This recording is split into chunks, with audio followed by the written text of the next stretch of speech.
Good morning, everybody. How are you doing? I hope you had a fantastic weekend spending time with your loved ones and relaxing. My hubby and I and our two little daughters just kind of relaxed this weekend. We didn't do much. At 8 months pregnant, I don't want to do much, so we just kind of hung around the house and watched movies, and it was great. So all excited for a very busy week and a lot of things going on, like the ebook by number launching tomorrow on a live webinar. So that's going to be super exciting and really kind of a new thing. I've never launched a product with a live webinar, so I'm excited to see everybody on that tomorrow.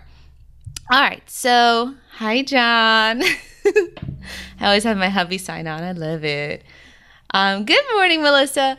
All right, so a way to be more efficient with my time. Obviously, I'm having another baby, so hubby suggested that I answer some of my emails through Facebook Lives instead of just doing it in my inbox. So this is the second time I'm coming live to do Suzi Q and You. Answering your questions live, July 31st, 2017. All right, so this is exciting. First question is from Kristen, and it's how to find time to blog. So her question is, my question is, with 2 young children, soon to be 3, how much time do you spend blogging to make your income? How do you fit them into an unpredictable toddler schedule? So how do I blog when there's little ones running around? It is tricky. That's the short answer. That it is tricky, but I have some tips for you so that will help you. We all have challenges. Time is one of the most crucial resources that we're all competing for. I mean, we all only have 24 hours, and some people are super successful using the same 24 hours, and some people are not and don't get anywhere, and we all have that same amount of time. So what distinguishes the people that actually uses that time efficiently compared to those that don't?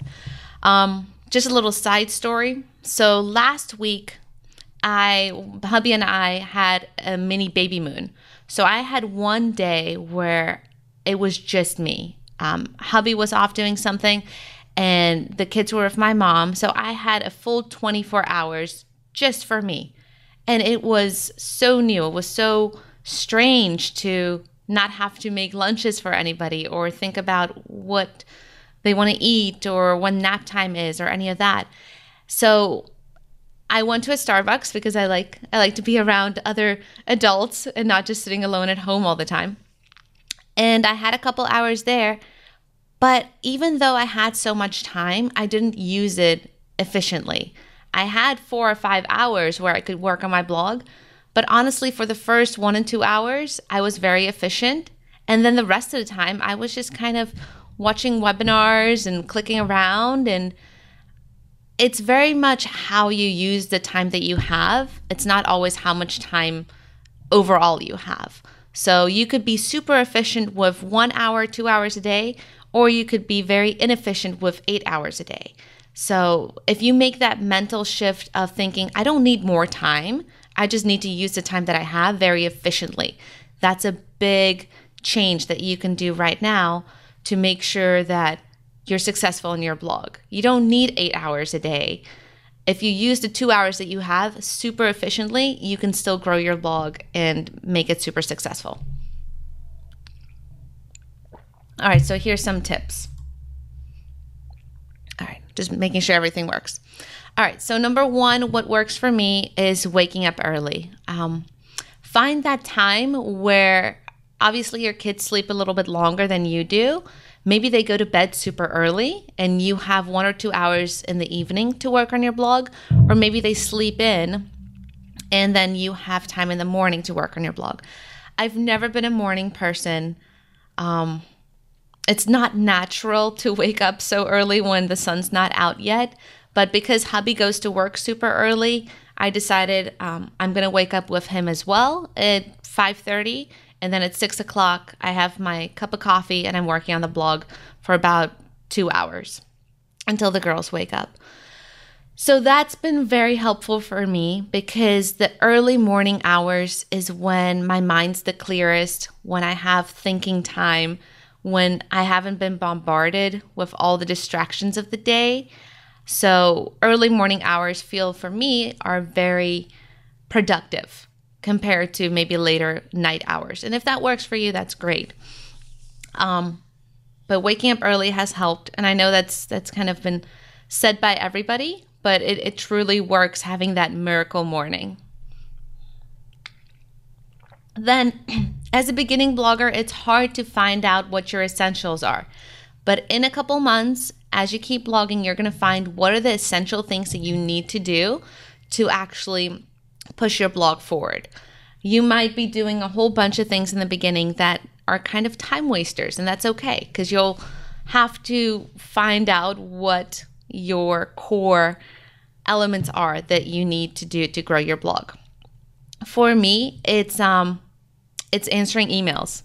And I always thought that answering emails was just it wasn't growing my blog, but it is. When I stop answering emails or if I'm a little delayed, my sales kind of slow down a little bit because my readers really like that one-on-one contact. So answering emails is one of my essentials that I need to do.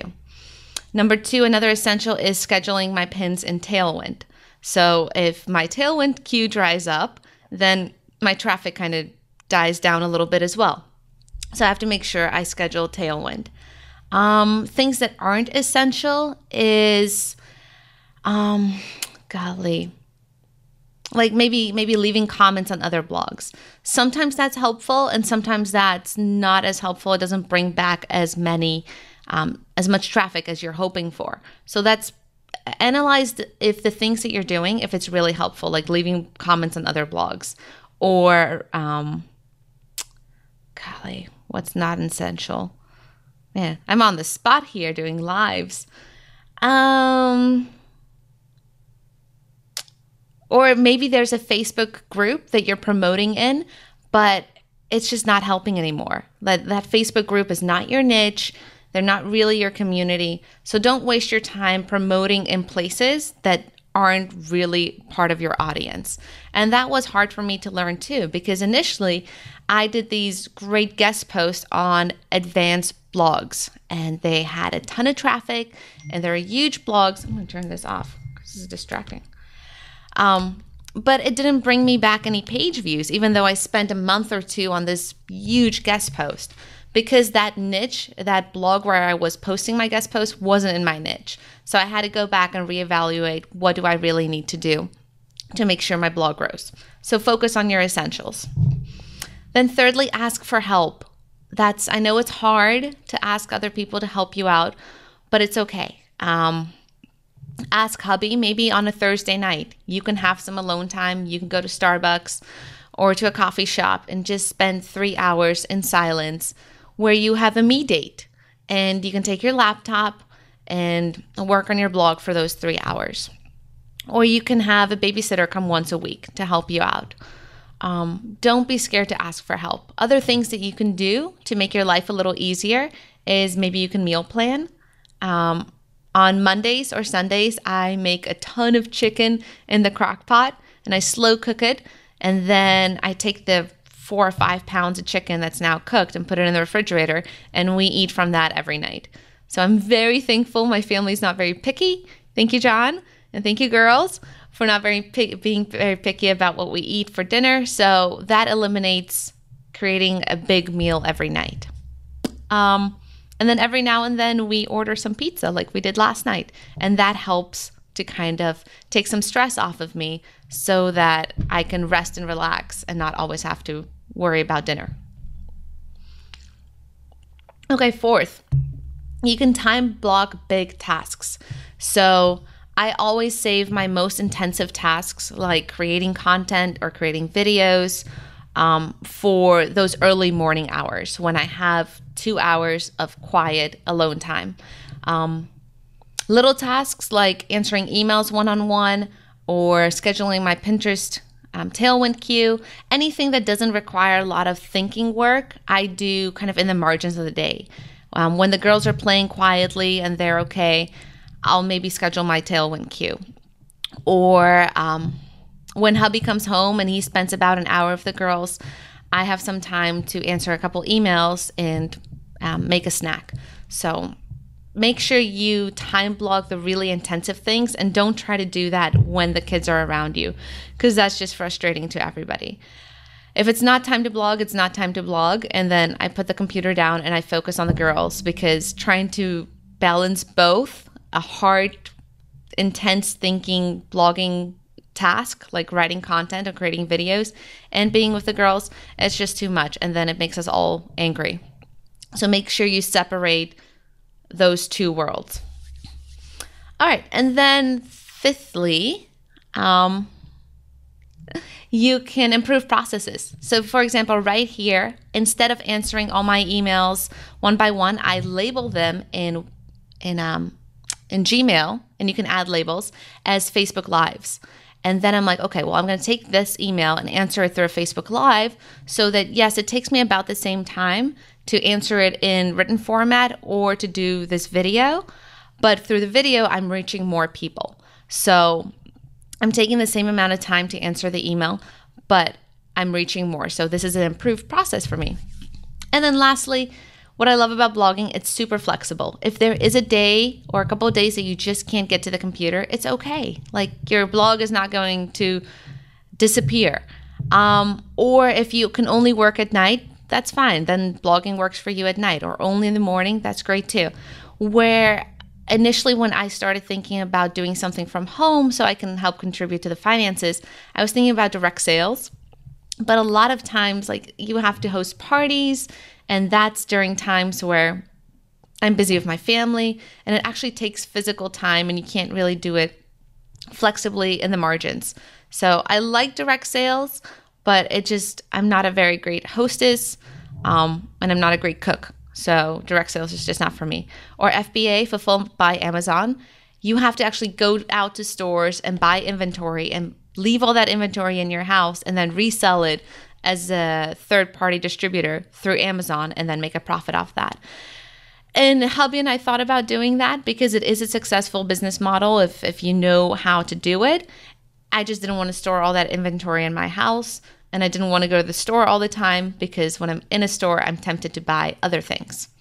So I love blogging. It's super flexible. Initially, when I started blogging, I saved a ton of time, because instead of going to stores and browsing around and just kind of spending my time in Target, I was spending my time working on my blog. So initially, if you're not making money with your blog, it might be saving you a ton of money.